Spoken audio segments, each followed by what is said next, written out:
Chapter 9. I woke up this morning and Uncle Jake met me down in the garage for a workout. Just do 5 pull-ups, Mark, he told me. This was a small number, so I was a little surprised I did them. Now 10 squats, he said. Got it, I replied, and started doing squats. 10 push-ups when you're done.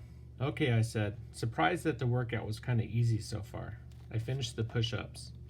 Okay, now do it again. 5 pull-ups, 10 squats, 10 push-ups. Nice and slow. I just want you to stretch it out a bit. I followed Uncle Jake's instructions and completed another round. One more time through, he told me. On it, I responded, and knocked out another set of pull-ups, squats, and push-ups. This was weird. This was much easier than the other normal workouts. Now just stretch out a bit, Uncle Jake told me. Okay, I did some stretches with my shoulders and neck.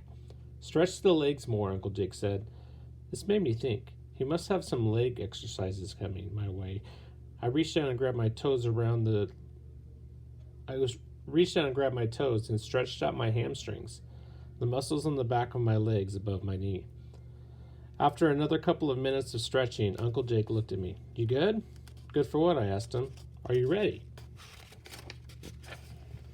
Ready for what? I asked, not quite sure what I was supposed to be getting ready for. Doesn't matter. Are you ready or not? Uncle Jake questioned me with a stern voice, which told me I just needed to be ready now. Yes, Uncle Jake, I'm ready. Good, he said, because you're going to run a mile, and you're going to get out of your comfort zone, and you're going to run the mile in less than 7 minutes. Understand? Yeah, Uncle Jake, I understand. I'll do my best. No, not today. Your best hasn't been good enough. You need to dig deeper. You need to go harder. You need to get out of your comfort zone and run with everything you've got. Do you understand? Uncle Jake actually seemed mad at me. I knew I was going to have to run hard. Yeah, Uncle Jake, I understand. Good, he replied. Let's go. And he walked out the door. I followed him as he made his way down the driveway. We lined up in a position to start. All right, I need you to run hard as you can, okay? Okay. Here we go. Stand by. Bust him! I took off running, and Uncle Jake was right behind me. I was running at a hard pace, really hard. A pace I knew I couldn't keep up, but I was going to try. By the end of the second block, I was already breathing hard. Stay with me, Uncle Jake said. Stay with me. I was trying, but about halfway through the third block, my lungs were starting to burn. I could feel fire in my throat. I backed off a little bit, and as soon as I did, Uncle Jake knew somehow. Keep the pace. You need to push through the pain. I couldn't answer because I was breathing too hard, but I did pick up the pace and was running full throttle and staying with Uncle Jake. Now, when we turned the corner and started heading up the hill, this is what we were going to do. Go faster. I didn't answer, but Uncle Jake must have seen the look on my face, which was questioning how I could possibly run faster. Don't look like that, Uncle Jake said. Don't feel sorry for yourself. Put those feelings out of your mind and just do it. Run harder. Stop thinking and do. I listened to Uncle Jake, and I did what he told me to do. I stopped thinking about the pain, stopped feeling sorry for myself, and just ran as hard as I could. When we turned the corner and headed up the hill, I ran even harder.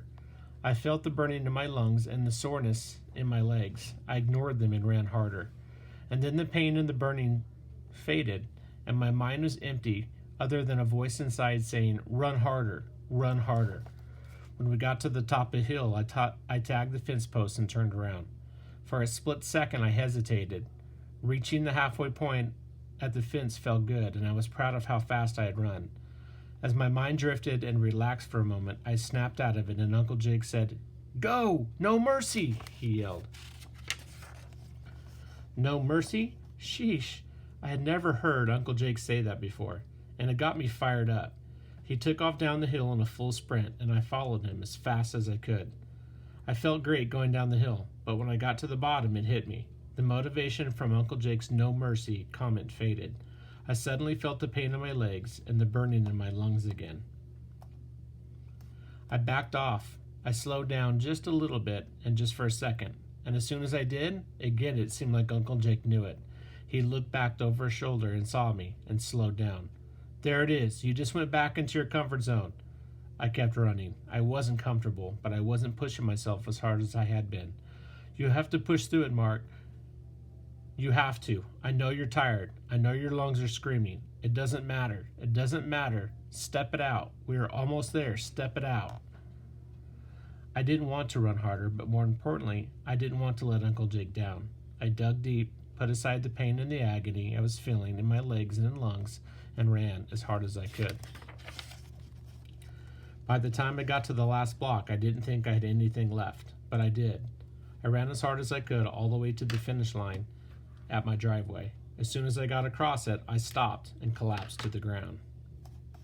Stand up, Uncle Jake said. I didn't move a muscle. Stand up, hands up, he said again. I looked at him. He was standing there with his hands over his head like he had just won a race.